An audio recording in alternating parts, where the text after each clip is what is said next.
Para seguir con esta jornada tengo conmigo al doctor Carlos Cordón, investigador oncológico, profesor y director del Departamento de Patología del Hospital Mount Sinai de Nueva York.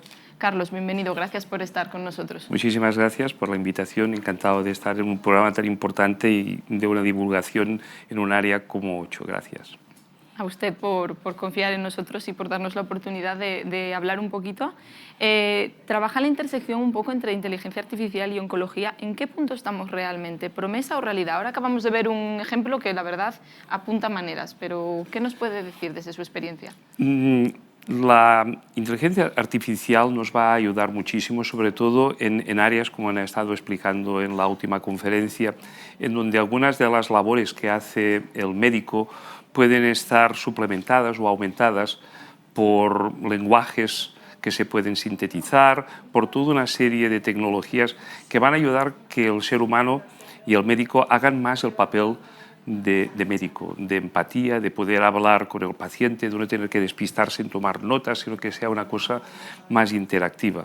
La tecnología está yendo más deprisa normalmente de lo que el ser humano puede captar, y la realidad es de que estamos en esta interacción, en este intermedio, en donde estamos validando algunas de estas plataformas para hacerlas una realidad. En el fondo, uno define el liderazgo en acción, en implementar lo que estamos hablando y lo que estamos diciendo, pero poco a poco hemos ido demostrando que mediante técnicas de validación, no corriendo, se tiene que andar antes de correr, ¿verdad?, podamos llegar a un momento en donde estas técnicas sean robustas, sean fehacibles y nos den esta flexibilidad y esta eficacia que necesitamos en el mundo de la medicina y sobre todo en el mundo de la oncología.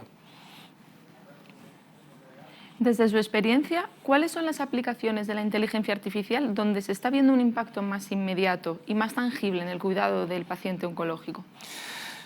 En muchas áreas. De hecho, desde el punto de vista, como decíamos, de algunas de las labores que toman más tiempo y que son más repetitivas, como el estudio clínico, el tomar notas, las áreas de diagnóstico. O sea, nos hemos visto que la visión humana tiene ciertos límites. La inteligencia artificial está ayudando en el área de radiología, donde han habido ya bastantes apuestas y algunos proyectos muy bonitos, y de hecho ya algunas plataformas que están ayudando a hacer una radiología más interactiva.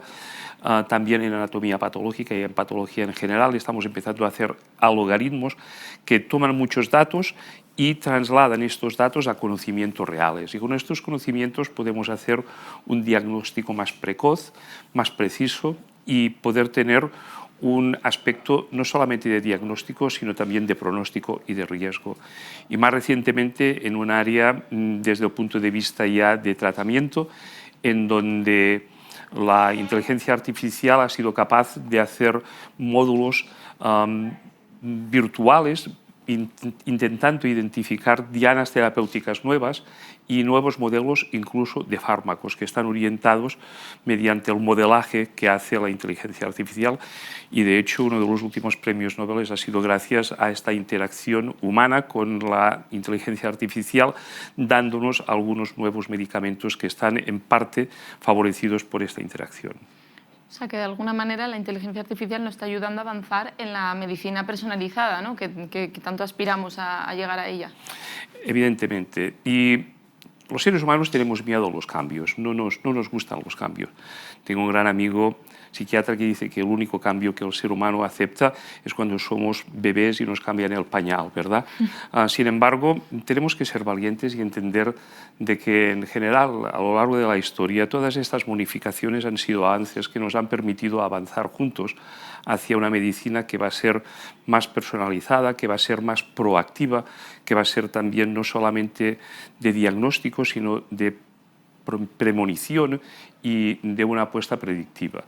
No va a ser nunca una inteligencia artificial trabajando sola. Yo creo que va a permitir al ser humano tener más tiempo para pensar, para ser curioso, para ser creativo y juntos poder dar una medicina que sea más flexible, probablemente mucho más rápida y desde luego más eficaz. Sí, es cierto que la inteligencia artificial también suscita algunas dudas y algunos retos, sobre todo lo que tiene que ver con la privacidad de los datos del paciente, por el gran volumen de datos que requiere. ¿Qué podemos hacer en ese sentido? ¿Cómo podemos resolver esa especie de tensión que se produce? Tenemos que ser conscientes de que en este momento muchos de nuestros datos están siendo compartidos con estos sistemas. Va a ser muy crítico y yo creo que la Unión Europea lo está haciendo muy bien desde el punto de vista de crear toda una regulación que proteja no solamente la identidad del individuo, sino también nuestra dignidad, ¿verdad? Algunos de nosotros podemos tener genes que heredamos con cierta preponderancia a ciertas enfermedades. Lo que tenemos que hacer es monitorizar estas enfermedades, pero siempre con el apoyo de la sociedad en la que representamos, y que esto no sea una carga ni para el individuo ni para la sociedad. O sea que creo que la regulación en tener esta dignidad de tener tus propios datos y de que sean compartidos cuando se tengan que compartir y de una forma regulada por la ley, a poder ser más homogénea e internacional, va a ser crítico. Creo que lo estamos haciendo, estamos aprendiendo cómo hacerlo mejor, y esperemos que de una forma conjunta e integrada con todos los elementos, tanto el elemento social como el elemento político, como el elemento de los médicos y de los grupos de sanidad, logremos hacer algo que sea consistente y robusto. Mencionaba ahora el elemento social, el elemento político, los propios profesionales sanitarios. ¿Qué otros retos enfrenta la inteligencia artificial en lo que se refiere al abordaje de la oncología? Yo creo que uno de los elementos importantes, como decíamos, es de que en general muchas de las tecnologías avanzan más deprisa de lo que puede ser su aplicación. Y tenemos que ser conscientes de eso y estar seguros de que cuando aplicamos algunas de estas tecnologías, tanto los posibles falsos positivos o falsos negativos estén relativamente bien estudiados y consensuados y vigilados constantemente. Aparte de esto, ¿cómo vamos a poder desarrollar esta interacción que va a tener que existir entre una inteligencia artificial que no es tan inteligente y no es tan artificial porque aprende de nosotros y la hacemos en parte nosotros, junto con nuestros errores y con nuestras dudas, que lleguemos juntos a poder hacer algo que sea en el fondo más objetivable y más consistente? Cuando pensamos en los países tecnológicamente más avanzados, seguramente se nos vienen a la cabeza China o Estados Unidos. En su opinión, ¿qué le falta al sistema sanitario europeo para liderar en inteligencia artificial oncológica frente a estos otros países? Bueno, yo creo que una de las razones por la que también estoy aquí es porque quizá hay una mala percepción. Yo creo que la Unión Europea ha hecho avances importantes, sobre todo desde el punto de vista de regulación. Yo creo que hay una carta de regulación y una plataforma de regulación muy avanzada en Europa, en donde la empatía humana, la relación comercial, social dentro del ámbito de la salud está muy aceptada y muy bien llevada. O sea que creo que en algunas áreas Europa está incluso liderando. Quizá en la aplicación de algunas de estas a plataformas, tanto en Estados Unidos como en China o en países asiáticos, donde no existe una regulación quizá tan específica, consensuada y vigilada por la sociedad en general. Están haciendo algunos ensayos clínicos o algunos aspectos de robótica que quizá están más avanzados, pero esto no quiere decir que estén más consensuados o que estén mejor regulados. Bueno, o sea que no vamos tan mal en lo que es la Unión Europea, ¿no? Definitivamente no. Hay que poner eso también en valor. Yo creo que es también una de las razones por las que estamos aquí en este encuentro de 8 Cancer Summit, ¿verdad? Seguro. Y hay, yo creo, una transparencia importante y una regulación que incluye todas las capas de la sociedad.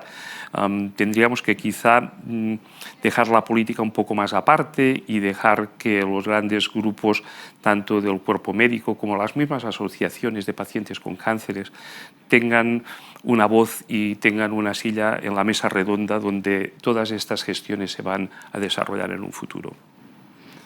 Sin duda alguna. Y cambiando un poco de tercio, porque vamos ahora hacia una mesa redonda en la que abordaremos el tema de los hospitales del futuro. Se habla mucho de este tema últimamente. ¿Cómo lo imagina usted ese hospital del futuro? ¿Y en qué medida la inteligencia artificial estará en el centro de ese modelo? Creemos que un modelo interesante hacia este modelo del hospital de futuro no es necesariamente lo que hemos visto hasta ahora, que son estos grandes edificios cerrados. Yo creo que parte de la inteligencia artificial va a permitir un hospital sin tantas paredes, más abierto, en donde haya una monitorización más dinámica, más efectiva, en donde parte de todo lo que sea el cuidado de la salud se puede hacer también en casa o en clínicas. En este momento, algunos de los grupos de salud en Estados Unidos, más que volver a crear grandes hospitales y grandes recintos, están abriendo muchas clínicas interactivas. Se está pudiendo monitorizar mejor al paciente desde casa, desde telemedicina, no necesariamente teniendo que ir constantemente al hospital, sino pudiendo tener diálogos que son importantes y que están bien dirigidos desde un mundo de la telepatología, así como toda una serie de sensores que pueden estar en casa, wearables, todo lo que sean todas estas nuevas pulseras, para decir en un momento determinado una serie de variables y de iconos en salud que son importantes de tener en cuenta. O sea que yo creo que vamos a un sistema más abierto, a un sistema más interactivo y a un sistema en donde parte de la salud se hace también en la clínica y en casa. Y el hospital, evidentemente, es donde se hacen las interacciones importantes, las salas de operaciones, las salas de emergencia, pero que es un hospital y una plataforma que es mucho más abierta y más que ser proactiva, una vez has descubierto lo que va a pasar, es más preventiva. O sea, no es cuestión de alarmar, sino es cuestión de alertar, estar alerta, estar prediciendo e intentando estar delante de la enfermedad o de momentos prediagnósticos o pre-enfermedad, porque si la enfermedad va adelante es muy difícil de poderla parar. Todo esto sobre el papel suena muy bien porque suena a que esto va a mejorar la calidad de vida de los pacientes, simplemente por el hecho de que no tengan la necesidad, por ejemplo, de desplazarse al hospital para cuestiones que a día de hoy sí, ¿no? Pero, ¿cómo casa esto con la educación tecnológica? ¿Qué pasa cuando el paciente no está acostumbrado a utilizar este tipo de dispositivos electrónicos? ¿Cómo podemos hacer esto una realidad? Es un momento de transición y de cambio, y esto va a ser uno de los retos que vamos a tener. O sea, lo más importante es, yo creo, en parte lo que está haciendo OCHO y este simposio, lo que estás haciendo dentro de esta televisión de medicina. Educar y educarnos a unos a otros, educarnos a todos. El mejor médico es uno mismo. Cuando tú no te sientes bien, sabes que no estás bien. Tenemos que perder este miedo de ir al médico, porque ¿y si me dicen que tengo algo? Pues si te dicen que tienes algo y es al principio, lo vamos a poder curar y vamos a poder trabajar juntos. O sea que esta nueva plataforma de inteligencia artificial, junto con estos nuevos modelos de una medicina más abierta, más interactiva, en la que participamos todos, incluido el paciente, es lo que tenemos que lograr. Y esto se va a lograr mediante una educación que sea tan amplia y superficial como profunda cuando haga falta, a todos los niveles, al nivel de la población en general, al nivel de nuestro cuerpo médico y de salud, así como a nuestra población en general y a los políticos y a la gente que nos ayuda a hacer una sociedad más igualable, más equitable y sobre todo que conlleve una mejor calidad de vida. Vamos a ir del volumen al valor. Qué buena apreciación esa, de ir del volumen al valor.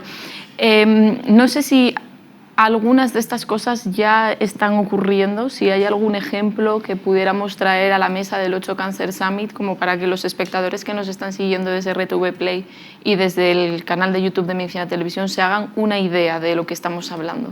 Y existen ya algunos intentos de hospitales abiertos en Estados Unidos y en otros países, en donde se están evitando la construcción de estos edificios, la apertura de nuevas clínicas, la integración de lo que es todo el mundo del diagnóstico, cómo la genética te hace una predicción en tu genoma hereditario de cuáles áreas puedes estar susceptible de tener la enfermedad, cómo la radiología va intentando ver si hay algún cambio anatómico y monitorizándote, y cómo la patología, a través de la biopsia y a través de todos los ensayos que hacemos en los líquidos corporales, en la sangre, en la orina, podemos ir buscando todos estos nuevos marcadores que te dan una apreciación desde el principio de la enfermedad. O sea que la integración de todo esto está empezando a pasar en algunos colectivos médicos, tanto en Estados Unidos como en Europa.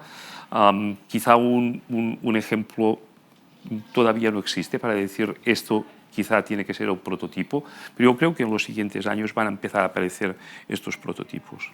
Eso era precisamente lo que iba a preguntarle, si tardaremos mucho en empezar a verlo. Bueno, nadie tiene la bola de cristal, pero desde su experiencia igual está un poco más cerca de la respuesta. Yo creo que sí, yo creo que, como decíamos antes, en general la tecnología avanza más deprisa de la capacidad del ser humano en aplicarla. O sea, hemos tenido la suerte de tener todas unas plataformas tecnológicas que son muy poderosas. Se está abaratando todo, desde hacer un test genómico a una radiología y a poder tener imágenes que eran muy complejas y que no podían estar en ningún circuito, y tenerlas ahora, por ejemplo, en la nube, ¿no?, en el cloud. Una vez tengamos todo esto un poco más gestionado y lo empecemos a poner todo junto como una plataforma, lo que llamamos un end-to-end, del principio al final, o sea, hacer de esto una integración de 360 grados, vamos a tener la oportunidad de hacer una medicina distinta, que creo que es la medicina individualizada, más de predicción, más de valor, y sobre todo de tener al mismo tiempo que una eficacia y una eficiencia mayor, también tener en consideración la calidad de vida que damos al paciente y a la comunidad en general. Bueno, muchas gracias, Carlos. Ya poco a poco nos vamos acercando al momento de empezar con esa mesa de hospitales del futuro, donde vamos a debatir con expertos en torno a si van a estar o no listos los hospitales del futuro para esta nueva era oncológica. Por eso yo también me adelantaba un poco preguntándole, ¿hay algo que le gustaría adelantar a esta mesa que nos pueda servir para situarnos? ¿Qué estamos hablando realmente? Lo que yo creo que hace falta es tener esta iniciativa que tenemos los seres humanos. Continuamos siendo seres curiosos. Sin curiosidad no existe creatividad, y sin creatividad no existe innovación. Tenemos que continuar siendo curiosos, pero al mismo tiempo valientes, ¿verdad? Y tenemos que empezar a permitir de que estos modelos empiezan a existir, quizá empezando despacio en algunas áreas, ver cómo estas áreas se van integrando desde el punto de vista de diagnóstico y de integración de tratamiento, para poder dar después el salto a hacer unas plataformas más grandes. Gracias. Vale, pues muchas gracias, Carlos. Es un placer, como decía, contar con usted. Le volveremos a ver aquí en el Summit. Porque... Sí, porque voy a dar la conferencia de clausura, en donde vamos a hablar desde la inteligencia artificial, sus posibles limitaciones, así como un poco también el hospital de futuro y sus potenciales, así como también sus limitaciones y los retos que tenemos. Más que problemas, yo creo que tenemos retos, pero un reto siempre es una puerta a una nueva oportunidad, y cuando abramos estas puertas nos vamos a encontrar con un mundo distinto que esperemos que sea mejor. Gracias. Muchas gracias.